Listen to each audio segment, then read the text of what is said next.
ইনশাআল্লাহ তাআলা আজ আমরা সূরা নাজিয়াত সম্পর্কে আলোচনা শুরু করছি। সূরাটি সম্পর্কে প্রথমেই বলতে চাই, এর আগের সূরা নাবার মতো এটিও একটি মাক্কি সূরা। এখানে আমরা সূরা নাবার শিক্ষাগুলোকে সূরা নাজিয়াতের সূচনা অংশের সাথে মিলিয়ে বোঝার চেষ্টা করব। সূরা নাবার শেষে অর্থাৎ এই সূরার ঠিক আগের অংশে আল্লাহ আযজা ওয়া জাল্লা বলেন, ইয়াউমা ইয়াকুমুর রূহু ওয়াল মালাইকা সাফফান লা ইয়াতাকাল্লামুন ইল্লা মান আযিনা লাহুর রহমান ওয়া ক্বালা সাওয়াবা যালিকাল ইয়াউমুল হক। পুরো সূরা জুড়ে কিয়ামতের দিনের বর্ণনা বারবার দেয়া হয়েছে। এভাবে সূরা নাবা শেষ হয়েছে। আর এই সূরার সূচনা প্রসঙ্গের পর আমরা আবারও বিচার দিনের বর্ণনা পাই। ইয়াউমা তারজুফুর রাজিফা তাতবাউহার রাদিফা কুলুবু ইয়াউমাইদিন, আবারও ইয়াউমাইদিন কুলুবু ইয়াউমাইদিন ওয়াজিফা আবসারুহা খাশিআ। যখন আমরা এই আয়াতগুলো পড়ব তখন এই সম্পর্কিত মন্তব্যগুলো পড়ব। দেখে মনে হচ্ছে এখানে আগের বিষয়টি সম্পর্কেই বলা হয়েছে, অর্থাৎ বিচার দিনের বর্ণনাই দেয়া হয়েছে। গত সূরাটি যেখান থেকে শেষ হয়েছে এই সূরাটি সেখান থেকেই শুরু হয়েছে। এখন এই সূরার শুরুতে কিছু শপথের কথা বলা হয়েছে, আকসাম। আর এটা কোরআনের বিশেষ একটা টপিক, আল আকসাম ফিল কুরআনিল হাকিম। আল্লাহ তাআলা বিভিন্ন জিনিসের শপথ করে থাকেন। এসব শপথ নিয়ে আলোচনার পূর্বে আমাদেরকে কোরআনের আকসাম নিয়ে অর্থাৎ শপথ নিয়ে কিছু মৌলিক বিষয় জেনে নিতে হবে। ইসলামের প্রাথমিক যুগের আলেম এবং তাবেঈগণ কোরআনের এসব শপথের ধরন এবং এর মাহাত্ম্য সম্পর্কে আলোচনা করে গেছেন। এগুলোর সবচেয়ে গৃহীত মতটি হল, আল্লাহ যে বিষয়ে শপথ করেন তা নিঃসন্দেহে ধর্মীয়, শক্তিশালী কিংবা অনুপ্রেরণাদায়ী। যেমন আল্লাহ কোরআনে সূর্যের ব্যাপারে শপথ করেছেন, ওয়াশ-শামসি ওয়া দুহাহা, বা চাঁদের ব্যাপারে, ওয়াল কমারি ইযা তালাহা, বা সকাল নিয়ে, ওয়া সুবহি ইযা আসফার, কিংবা উজ্জ্বল সকাল নিয়ে, ওয়া দুহা, অথবা রাতের ব্যাপারে, ওয়াল লাইলি ইযা সাজা। আপনারা তো কোরআনের এই বিখ্যাত শপথগুলোর ব্যাপারে জানেন। ওয়াল আসর। কোরআনে নানা জায়গায় এরকম শপথ করা হয়েছে। তাবেঈগণের একটা মন্তব্য হলো, বিশেষভাবে ধর্মীয় বিষয়গুলোতেই এই শপথগুলো করা হয়েছে, কিন্তু এগুলোর বৈশিষ্ট্যগত কারণেই এ থেকে ভিন্ন অর্থ দেয়। কেবল তাৎপর্য বা আল্লাহর গুরুত্ব পাওয়া ছাড়াও আরও কিছু বিষয় আছে যেগুলো সম্পর্কে আমরা জেনেছি। আসলে এর পুরোপুরি বিপরীত মতও আছে। যেমন ইবনুল কাইয়িম রাহিমাহুল্লাহ তার বই আল মুঈন ফিল আকসামিল কুরআন, এমন একটা বই যাতে কেবলমাত্র কোরআনের শপথ নিয়ে আলোচনা করা হয়েছে। তিনি সেখানে বলেন, এই শপথগুলো ধর্মীয় তো বটেই, বরং এর চেয়েও বেশি। যেমন সূরা ৩-এ ওয়াত-তিনি ওয়াজ-যাইতুন ওয়া তুরি সিনিন ওয়া হাযাল বালাদিল আমিন, এগুলো সবই একটি সূরায় এসেছে। এরপরে অন্য সূরাগুলোতেও শপথ করা হয়েছে, ওয়াশ-শামসি ওয়া দুহাহা ওয়াল কমারি ইযা তালাহা। যদি এগুলো কেবলমাত্র ধর্মীয় বিষয় হয় তাহলে এগুলোর কিছু এই সূরায় কিছু অন্য সূরায় বলা হবে কেন? আবশ্যিকভাবেই এর আরও কিছু মাহাত্ম্য আছে। তাই তিনি বলেন, মূলত এখানে যে বিষয়টি বুঝতে হবে, এখানে বিষয়গুলোর ধর্মীয় দিকটি মূল নয়, বরং কিভাবে এগুলো পুরো সূরার সাথে সম্পৃক্ত এটাই এখানে গুরুত্বপূর্ণ। সুতরাং যখন কোনো শপথ করা হয় এটা মূলত একটা ভূমিকা, এটা কোনো বিষয়ের সূচনা করার একটা শক্তিশালী উপায় যা পুরো সূরায় বলা হয়েছে। এতে পুরো সূরার মূল ভাবটি উঠে এসেছে। উদাহরণস্বরূপ সবচেয়ে শক্তিশালী ও সহজ উদাহরণ হলো লা উকসিমু বিয়াউমিল কিয়ামাহ। আল্লাহ আযজা ওয়া জাল্লা সূরার শুরুতেই দুইটি বিষয়ের কথা বলেছেন। তিনি বিচার দিনের শপথ করেছেন ইয়াউমিল কিয়ামাহ, ওয়া লা উকসিমু বিন-নাফসিল লাওয়ামাহ। তাহলে তিনি এই দুইটি বিষয়ের শপথ করেছেন। সূরা কিয়ামতে আমরা দুইটি বিষয় দেখতে পাই, কাল্লা বাল তুহিব্বুনাল আজিলা ওয়া তাযারুনাল আখিরাহ ইত্যাদি ইত্যাদি। তাহলে পুরো সূরায় আপনি এই দুইটি বিষয়ের বর্ণনাই পাবেন যা সূরাটির শুরুর সাথে পুরোপুরি সম্পর্কযুক্ত। যাই হোক, শপথের ব্যাপারে আরও কিছু বিষয় সংক্ষেপে বলছি। সাধারণ কথাবার্তায়, মানুষের নিত্যদিনের কথাবার্তায় শপথ কিভাবে ব্যবহৃত হয়, প্রাচীন যুগে কিভাবে এটা ব্যবহৃত হতো।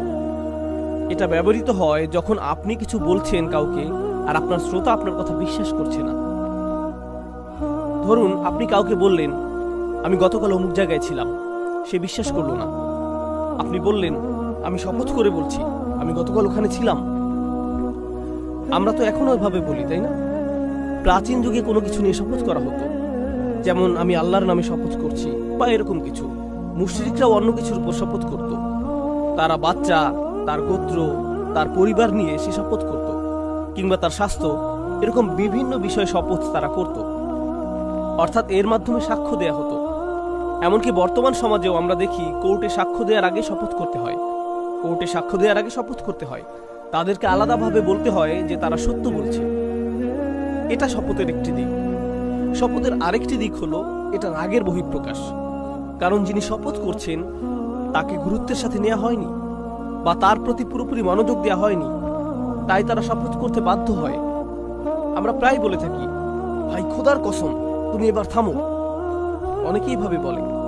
কখন বলে? যখন অপর ব্যক্তিটি তাকে রাগিয়ে দেয়, অথবা দুই বন্ধুর মধ্যে ঝগড়া হলে একজন বলে যে খোদার কসম তুই যদি এটা না করিস আমি তোকে মেরে ফেলবো, বা যদি করিস। এটা সত্যি সত্যি হয় না, বরং এটা তার রাগের বহিঃপ্রকাশ। কুরআনেও মাঝে মাঝে রাগ বোঝাতে শপথ করা হয়েছে। অন্য জায়গাগুলোতে এর অর্থ হচ্ছে যে বর্ণনা দেয়া হয়েছে তার ব্যাপারে বেশিরভাগ মানুষ গুরুত্ব দিচ্ছে না। আল্লাহ কোরআনে যা বলছেন মানুষ তা হালকাভাবে নিচ্ছে, তাই এর প্রতি গুরুত্ব দেওয়ার জন্য, যাতে তারা বোঝে যে এটা খুবই বড় বিষয়, এজন্য আল্লাহ তাআলা শপথ করেছেন। তাহলে এটা গেল শপথের দ্বিতীয় কথা। বলে রাখি যে আমি যখন শপথ শব্দটি ব্যবহার করছি, আমি এখানে আধুনিক সময়ের শপথ বোঝাচ্ছি না। আধুনিক সময়ের শপথ দিয়ে অভদ্রতা বোঝায়, বাজে কথা বোঝায়, বরং আমি এখানে প্রাচীন ইংলিশের কথা বলছি। কোনো কিছুর ব্যাপারে প্রতিজ্ঞা করা। এরপরে কোরআনে ধারাবাহিকভাবে শপথের ব্যবহার সম্পর্কে আমরা জানব, যা আবশ্যিকভাবেই সূরার ভূমিকায় বা সূরাটিতে যে বিষয়ের আলোচনা করা হয়েছে তার সাথে সামঞ্জস্যপূর্ণ। এ সম্পর্কে আমরা জানব ইনশাআল্লাহ তাআলা। সর্বপ্রথম শপথটি হলো আন-নাজিআত ওয়ান-নাজিআতি গরকা। আল্লাহ নাজিআ শব্দটি দিয়ে শপথ করেন, যেটা এসেছে নাজা থেকে, যার অর্থ কোনো কিছু তীব্রভাবে ঝাঁকুনি দেয়া, কোনো কিছু পূর্ণ শক্তি দিয়ে বের করে নেয়া। আন-নাজিআত, আল্লাহ তাদের ব্যাপারে শপথ করেছেন যারা বের করে নেয়। গরকা, যারা ডুব দেয়। গরকা হচ্ছে মাফউল মুতলাক। ব্যাকরণগত ভাষায় একে বলা হয় মাফউল মুতলাক মিন গায়রি লাফজিহি, অর্থাৎ গরকা শব্দটি দিয়ে বের করে নিয়ে আসাকে জোর দেয়া হয়েছে, তবে ভিন্ন শব্দ ব্যবহার করে। আন-নাজিআতি নাজআ না বলে বলা হয়েছে আন-নাজিআতি গরকা। এখানে বুঝতে হবে আল্লাহ তাআলা কোনো কিছু নিয়ে শপথ করেন যা ভেতরে ঢুকে যায় এবং কিছু বের করে নিয়ে আসে যা ভেতরে ছিল। বেশিরভাগ মুফাসসিরগণ এগুলোর ব্যাপারে বলেছেন যে এগুলো হচ্ছে ফেরেশতা। বেশিরভাগের মত এটা, তারা এই একটি মন্তব্যই করেছেন।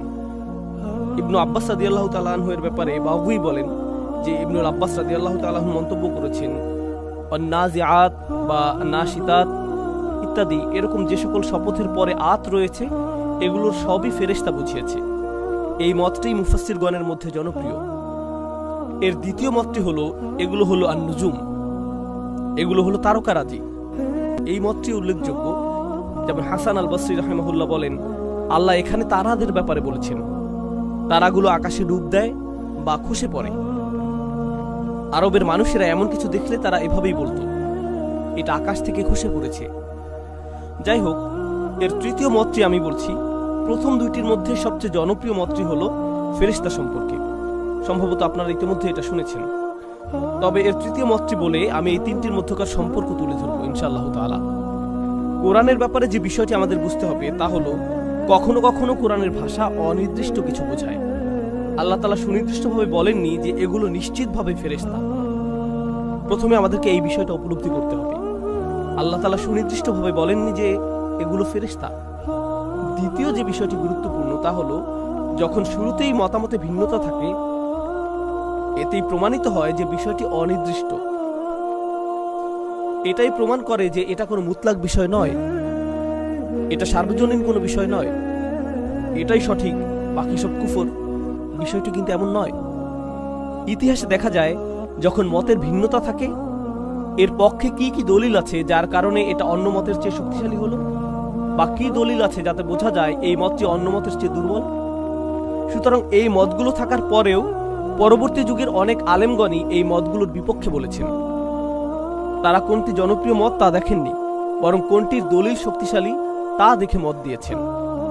এখানে আমি আপনাদেরকে এমন একটা উদাহরণ দিচ্ছি। এরকম একটি উদাহরণ হলো নাজিয়াত শব্দটি দিয়ে বাতাস বোঝায়। নাজিয়াত শব্দটি দিয়ে বাতাস বোঝায়। কোরআনের বিভিন্ন জায়গায় শব্দের শেষে আলিফ তা থাকলে তা দিয়ে বোঝা যায় এটা দিয়ে বাতাস বোঝায়। এমনকি ভাষাগতভাবেও এটা প্রমাণিত।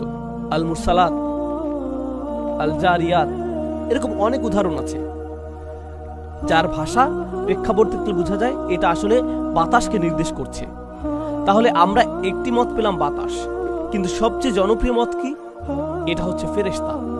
এখন আমাদের বের করতে হবে এই সব আলেমগণের মধ্যে কোন কোন বিষয়ের মতবিরোধ হয়েছে। ইসলাহি রহমাহুল্লাহর মত হচ্ছে এটা বাতাস। তিনি কিসের ভিত্তিতে এমনটি বলছেন? তার প্রথম যুক্তি হচ্ছে নাজিয়াত শব্দটি হচ্ছে স্ত্রীবাচক বহুবচন, একে বলে জামউ মুয়ান্নাস সালিম। শেষে আলিফ তা থাকায় বোঝা যাচ্ছে এটি স্ত্রীবাচক বহুবচন। আর আল্লাহ তাআলা কোরআনে ফেরেশতাদেরকে স্ত্রীবাচক হওয়ার বিপরীত কথা বলেছেন। স্বয়ং কোরআনে আল্লাহ ফেরেশতাদের স্ত্রী হওয়ার বিপরীত কথা বলেছেন। যারা ফেরেশতাদের স্ত্রীবাচক হওয়ার কথা বলে তাদের ব্যাপারে এক জায়গায় বলেছেন, আরেকটি জায়গায় তিনি বলেন ওয়াত্তাখাযা মিন মালাইকাতি ইনাসা, তোমাদের প্রভু কি ফেরেশতাদেরকে কন্যা সন্তান হিসেবে গ্রহণ করেছেন? তাহলে এই ব্যাপারে কোরআনে সমালোচনা করা হয়েছে। দ্বিতীয় যে বিষয়টি তিনি বলেন, আল্লাহ যখন কোরআনে ফেরেশতাদের কথা বলছেন আমরা সব সময় দেখি তিনি জামউ মুযাক্কার সালিম দিয়ে বলেছেন। আমরা পাই মুনজালিন, মুসাউউমিন, মুরদাফিন, ইয়াদরিবুনা উজুহাহুম ওয়া আদবারহুম ক্বালু। তাহলে আমরা দেখতে পাচ্ছি এই সকল শব্দই পুরুষবাচক শব্দ। যখনই আল্লাহ ফেরেশতাদের কথা বহুবচনে বলেছেন আমরা দেখেছি এগুলো সবই পুরুষবাচক। অন্য জায়গায় এমনকি যখন আল্লাহ তাআলা বলেন ক্বালাতিল মালাইকা, আপনারা যারা কিছুটা আরবি জানেন তারা জানবেন ক্বালাতি শব্দটি স্ত্রীবাচক। তাহলে এখানে এর অর্থ এটা নয় যে শব্দটি স্ত্রীবাচক, এর মানে এটা জামউ তাকসীর। আরবিতে ভগ্ন বহুবচনের ক্ষেত্রে স্ত্রীবাচক একবচন ব্যবহৃত হয়। শুরুতে থাকলে এমনটি হয়, কিন্তু পরে থাকলে ক্বালাতিল মালাইকা শব্দটি উল্টে আমরা বলতে পারি আল মালাইকাতু কুলনা বা আল মালাইকাতু ক্বালু। এখানেও পুরুষবাচক শব্দ ব্যবহৃত হয়েছে। কোরআনে এভাবেই শব্দটি এসেছে।